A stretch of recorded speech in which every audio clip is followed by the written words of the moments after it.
નમસ્કાર, આપ જોઈ રહ્યા છો ન્યૂઝ ફોર ઇન્ડિયા ગુજરાતનું ગૌરવ। વલસાડ જિલ્લાના ધરમપુરમાં આદિવાસી સુરક્ષા યાત્રાનું ક્રાંતિકારી બિરસા મુંડા સર્કલ ખાતેથી ધરમપુર અપક્ષ નેતા કલ્પેશભાઈ પટેલ અને આદિવાસી સમાજ ધરમપુર દ્વારા સ્વાગત કરવામાં આવ્યું। રાજુભાઈ વલવાઈ અને એમના સાથી મિત્રો સાથે નીકળેલી આ યાત્રાનો આજે 28મો દિવસ છે। આ યાત્રા ક્રાંતિકારી બિરસાનું ગામ ઉલી હતું ઝારખંડથી નીકળી અને 4000 કિલોમીટરની છે, ત્યારે 54 દિવસ સુધી ચાલશે।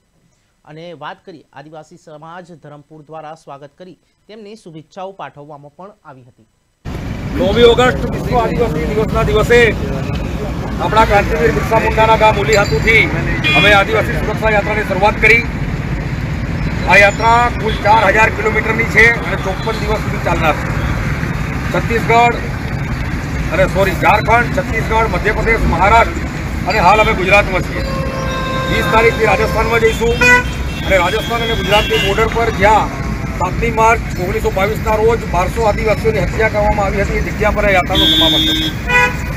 આ યાત્રા મૂળ તો આદિવાસીના સુરક્ષાના મુદ્દાને લઈને નીકળી છે કે જે આપણે અત્યારે જોઈ રહ્યા છે કે આદિવાસી પર દેશમાં દરેક ખૂણા પર કોઈને કોઈ દિવસ રોજે રોજ અત્યાચાર થઈ રહ્યા છે। તો સુરક્ષાનો મુદ્દો આજે આદિવાસી માટે સૌથી મહત્વનો છે અને સાથે સાથે અમે 3 સંદેશ લઈને નીકળ્યા છે। આ દેશના આદિવાસી 781 સમુદાયમાં વહેંચાયેલા છે, તો એ 781 સમુદાયના આદિવાસીઓ વચ્ચે વૈચારિક એકીકરણ થાય।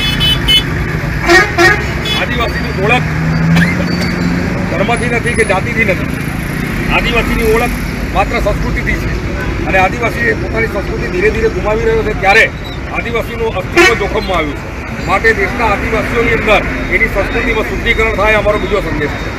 અને અમારો બીજો સંદેશ છે કે આ દેશના આદિવાસીઓમાં સામાજિક જાગૃતિ અને રાજનીતિક જાગૃતિ આવે।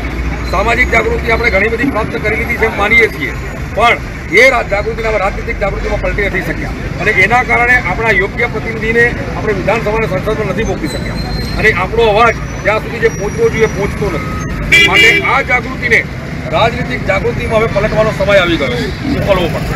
અને જો કોઈ પાર્ટી એને ના મોકલે તો આપણે પોતાનું ઘર પણ ઊભું કરવું પડશે, અગર તો અપક્ષ પણ મોકલવો પડશે। અને આ જે સામાજિક જાગૃતિ આપણે રાજકીય જાગૃતિમાં નહીં પલટીશું તો આપણા નેતાઓ કંઈ બોલવાના નથી, એમની પાર્ટીના ગુલામ થઈને રહેવાના છે અને આપણી દશા આની આ રહેવાની છે। માટે આજે અમે 3 સંદેશ લઈને નીકળ્યા છે। લોકોએ આ 5 રાજ્યોની અંદર અમારા આ સંદેશને બરાબર ધ્યાનથી સાંભળ્યો છે અને સમજ્યા છે અને મેં સ્વીકાર્યો છે કે આ વાત સાચી છે।